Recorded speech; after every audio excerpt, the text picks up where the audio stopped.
Hi again. Today I want to talk about professionalism and several things that develop from professionalism. But let's begin with this. What are the characteristics of a professional? And let's use a kind of model. A professional, to begin with, is somebody who looks out for the interest of someone else.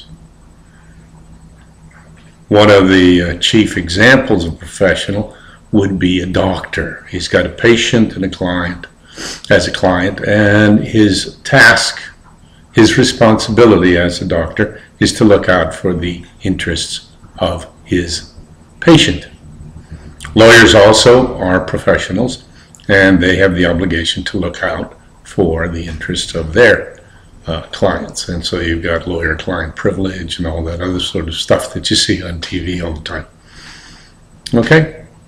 Now, we also have professionals in the financial services. I work with a lot of them, and they talk about a thing called the fiduciary standard. We'll come right back to in a few minutes. All right, but they look out for their client. Now, I also want to argue that it would be really helpful if we began looking at business as a profession, but that'll come at the end of this. One of the most influential and, I think, insightful views of what it takes to be a professional was that of Solomon Huebner, who was the founder of the American College, who tried to turn insurance sales into a profession and was instrumental in turning the financial services industry into a profession. And he said there were basically 4 characteristics of a profession. And this goes along with the characteristics that Albert Flores lays out that you may have encountered in your readings. But anyway, for Huebner, the first characteristic of the profession was that it had a noble purpose. It had a noble purpose. The professional was engaged in a noble purpose. Well, obviously that's fairly clear. With a doctor, he's engaged in trying to make his clients healthy. Now, with a lawyer, he's trying to defend his clients. Financial service people are trying to set up security and help their clients manage their risk or their retirement or whatever else it is to make their life a bit easier and a bit safer. And I keep hearing ads about crash-proof retirement, and you've got a big demographic of people who are now concerned about how they're going to be financially viable for the rest of their lives. So that's a noble purpose. Okay, so that's characteristic 1, noble purpose. Characteristic 2 that Huebner mentions is expertise. All right? You've got to know what you're doing. Now, clearly, in the case of the doctors, they've got lots of training. Clearly, in the case of lawyers, they've got lots of trainings. Oh, I forgot to mention also my own profession of teaching, and apparently we're supposed to have some expertise too. And in financial services, they ought to know what you're talking about with respect to good retirement programs, good investment programs, and that sort of stuff. Okay, so expertise, study, continuing education. One of the other professions we're going to talk about also, I think, is the accounting profession, although that's a little bit distinctive in its own right because that's got dual clients, but we'll get back to that too.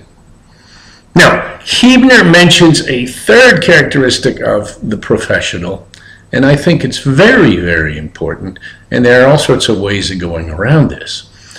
But it helps us get over that kind of profit motivation that we see so much in business and that we've talked about. And if you've looked at the article, Why Be a Loyal Agent, you'll understand what I'm saying. But Huebner talks about it being non-commercial. You got to get over that commercially interested self, that commercial self-interest. And think about that, okay? You're not interested in making a profit. That's not your profession. The profit might come, the income might come, but the purpose of your profession as a doctor is to take care of your patients, as a lawyer to take care of your clients, as a financial service representative to take care of your clients. And if there is a financial reward, that's secondary. You are expected, because you're an advisor, you're giving advice, you're expected to put their interest ahead of yours. Okay, and then there's a final characteristic of the professional, and that's the fact that generally they form groups and they are self-policing, which means most of those professions get involved in having a code of ethics. And if you want to look at some business ethics, that's always a good place to go. Take a look at either your profession's code of ethics, or if you're working for a company, take a look at their code of ethics and take a look at their mission. Okay. Now, the fact that you are looking out for somebody else puts you in what we call a fiduciary relationship. Someone puts their faith in you, comes from fides, Latin, puts their faith in you, their trust in you, that you are going to, when necessary, put aside your interests for their interests. And that's the heart and soul of the fiduciary relationship.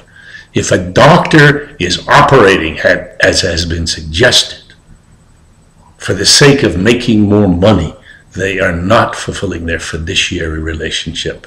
If it's not a required or necessary operation, that's just horrible on the part of the doctor.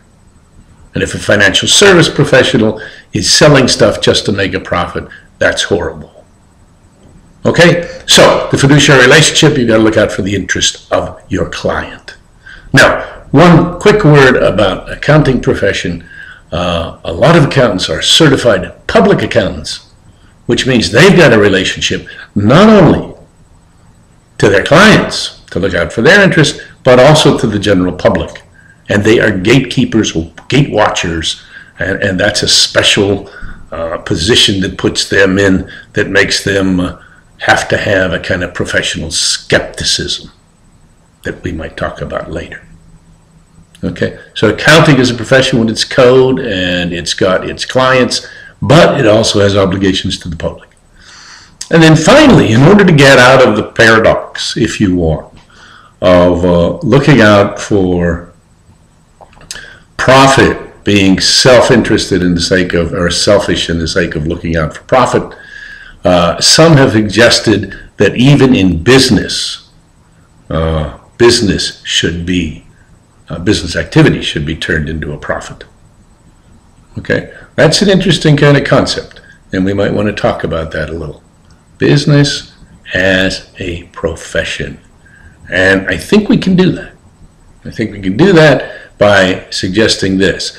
When one takes a look at the basic purpose of business, it's not simply to maximize profit, it is to produce a good and service that will help society, that society is interested in. And then the business person looks at the mission of the company, finds out how that mission of the company serves society, and devotes themselves to the production of those kinds of goods and services. Is that naive? We can talk about that. At any rate, those are the 4 characteristics of a profession: noble purpose, expertise, getting over the commercial aspects, and becoming a self-policing group. Thanks for watching.